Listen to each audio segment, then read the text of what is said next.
और ये देखिए फ्रेंड्स, कितना ज़्यादा सॉफ्ट एंड स्पॉन्जी केक बनकर तैयार हुआ है फटाफट मिनटों में, बिना किसी झंझट के। दिसंबर का मंथ है तो केक बनाने का तो सभी का मन करता है, और बच्चों की जिद हो तो फिर हम कैसे उन्हें मना कर सकते हैं। इसके कटने से ही इस तरह से आप समझ पा रहे होंगे कितना ज़्यादा ये फ्रेंड्स नरम बन के तैयार हुआ है। बिस्किट केक तो बनाना वैसे भी बहुत ही आसान होता है। आपका मन करे तो आप पार्ले जी बिस्किट से केक बनाएं, नहीं तो फिर जो भी आपको बिस्किट अच्छे लगते हैं उनका आप केक बना सकते हैं। तरीका सबका एक जैसा ही होता है, तो आइए जानते हैं। यहाँ पे हमने 2 पैकेट पार्ले जी बिस्किट लिए हैं और इनका स्वाद वैसे भी बहुत अधिक होता है। और अब दोनों ही पैकेट्स के बिस्किट्स को हमने मिक्सी जार में डाल दिया है, और एक पैकेट में लगभग 16 बिस्किट हैं।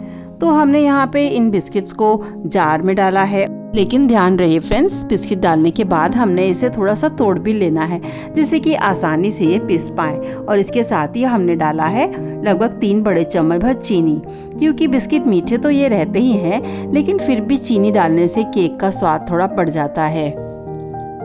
अब हमने बिस्किट्स को तोड़ भी लिया है, और चीनी के साथ इन बिस्किट्स को हम जार को रोक रोक के चला लेते हैं। तो हमने अब मिक्सी जार को चलाते हुए इन्हें अच्छे से क्रश कर लेना है, ताकि इसका अच्छा सा पाउडर बन सके। साथ ही में चीनी भी अच्छे से पाउडर हो जाएगी। और अब इन दोनों ही बिस्किट और चीनी को हमने रोक रोक कर जार चला लिया है, और ये अच्छे से क्रश हो चुके हैं, अच्छे से इनका पाउडर बन चुका है। अब इस मिश्रण को हमने निकाल लिया है एक बोल में, और इसके साथ ही हमने इसको थोड़ा सा टेस्ट इनहैंस करने के लिए, इसको फ्लेवर देने के लिए हमने इसमें डाला है 2 बड़े चम्मच भर कोको पाउडर। आपका मन हो तो इसे डालें, नहीं तो फिर इसके बिना भी आप इसे बना सकते हैं। और इसके साथ ही हमने यहाँ पे ले लिया है आधा चम्मच भर कॉफ़ी, और हमने यहाँ पर नेस्कैफे कॉफ़ी का इस्तेमाल किया है। आपको भी जो कॉफ़ी पसंद हो आप उसको चाहें तो इसमें डाल सकते हैं, जिससे कि इसका फ्लेवर थोड़ा चेंज हो जाता है, केक में अच्छा सा फ्लेवर हो जाता है। और छोटे बच्चों को तो मफिन्स वगैरह भी बहुत पसंद होते हैं, उनका कलर भी बिल्कुल ऐसा ही रहता है, और फिर बच्चों को तो कॉफ़ी का भी टेस्ट बहुत अच्छा लगता है। तो हमारे घर के बच्चों को भी काफ़ी पसंद है, तो इसलिए हमने इन दोनों का ही इस्तेमाल किया है।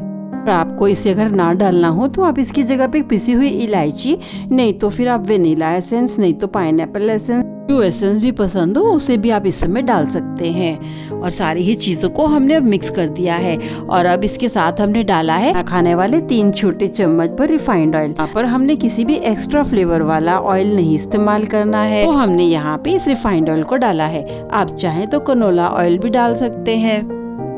अब इस सारे ही मिश्रण में हमने ऑयल को भी अच्छे से मिक्स कर देना है।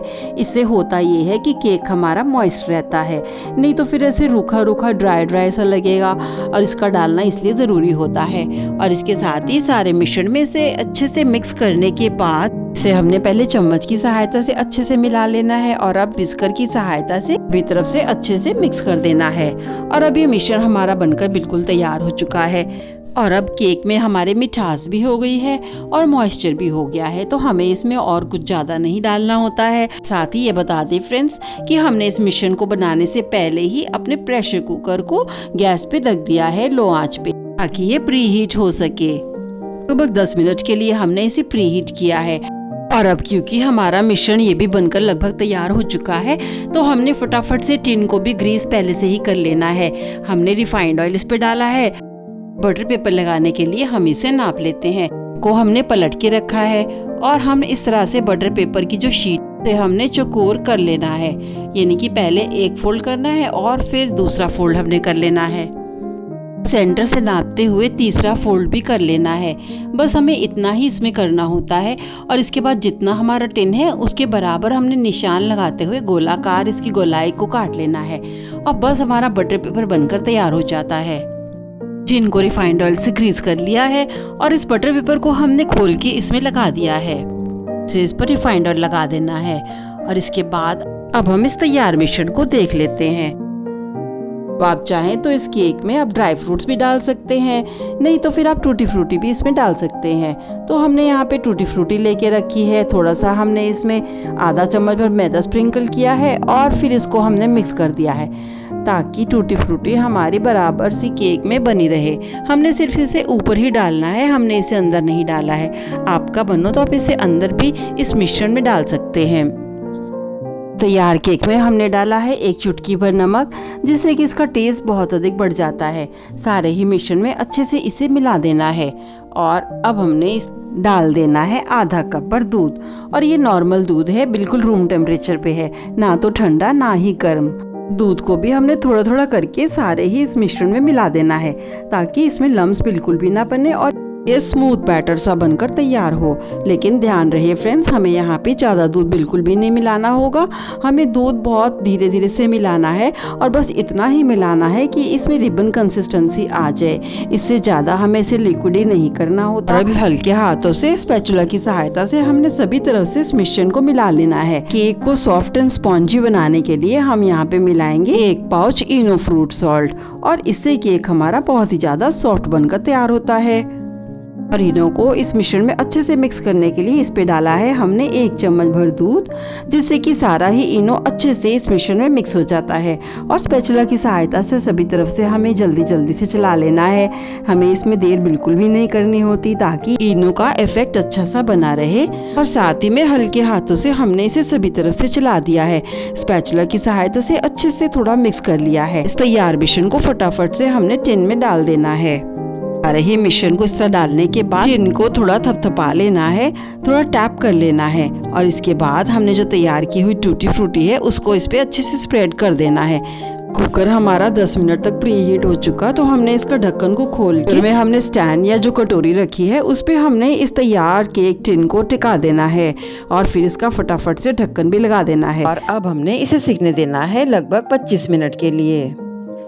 25 मिनट से पहले हमें इसे नहीं खोलना है और इसके बाद ही हम इसे खोल के देखेंगे। और ध्यान रहे फ्रेंड्स कि ढक्कन में हमने गास्केट और हमने सीटी विसिल बिल्कुल भी नहीं लगाई है। इसको हमने हटा देना है, बस ऐसे ही ढक्कन रख देना है। सावधानी के साथ टिन को हमने प्रेशर कुकर में टिका दिया है और अब ढक्कन लगाने के बाद इसे हम वेट करेंगे, इंतज़ार करेंगे लगभग 30 मिनट के लिए। लेकिन आप चाहें तो 25 मिनट के बाद आप इसे चेक कर सकते हैं। और यहाँ पर केक को पकते 30 मिनट हो चुके हैं। अब हमने सावधानी के साथ केक टिन को कुकर से बाहर निकाल लिया है। तो इसे हम ठंडा होने के लिए रख देते हैं, तभी हमने इसे डीमोल्ड करना होगा। केक भी हमारा अच्छे से ठंडा हो चुका है। अब हमने सभी तरफ से इसे चाकू की सहायता से छुड़ा लिया है और अब प्लेट की सहायता से इसे हम ढक देते हैं और फिर हमने इसे पलट लेना है कि केक अच्छे से निकल आए। जैसे ही हमने केक को पलटा है, सारा केक अपने आप ही बिना मेहनत किए आराम से हल्का सा थपथपाते हुए निकल चुका है। और ये देखिए फ्रेंड्स, कितना अच्छा सा केक हमारा बनकर तैयार हो चुका है। इसका बटर पेपर भी हटा लेते हैं। तो दूसरी प्लेट की सहायता से हम इसे सीधा कर रहे हैं। एक प्लेट को फिर से हमने इसके ऊपर रख देना है और इस तरह से पलट के हमने इसे सीधा कर लिया है। ये देखिए फ्रेंड्स, कितना अच्छा सा हमारा केक बनकर तैयार हो चुका है। बहुत ही ज़्यादा नरम, मुलायम, सॉफ्ट सा बना है। इसके कटने से भी आप समझ पा रहे होंगे कितना ज़्यादा ये नरम मुलायम बनकर तैयार हुआ है। ये देखिए फ्रेंड्स, एक पीस इसका कट चुका है। काट के हम आपको दिखा रहे हैं और इसको हम तोड़ के भी दिखा लेते हैं। और ये देखिए कितना ज़्यादा आराम से टूट रहा है। इसका मतलब बहुत ही ज़्यादा ये सॉफ्ट एंड स्पॉन्जी बनकर तैयार हुआ है। इस तरह से नरम मुलायम केक को आराम से घर पे बनाना, खाना। और हमें सब्सक्राइब, लाइक और सपोर्ट करना बिल्कुल ना भूलें।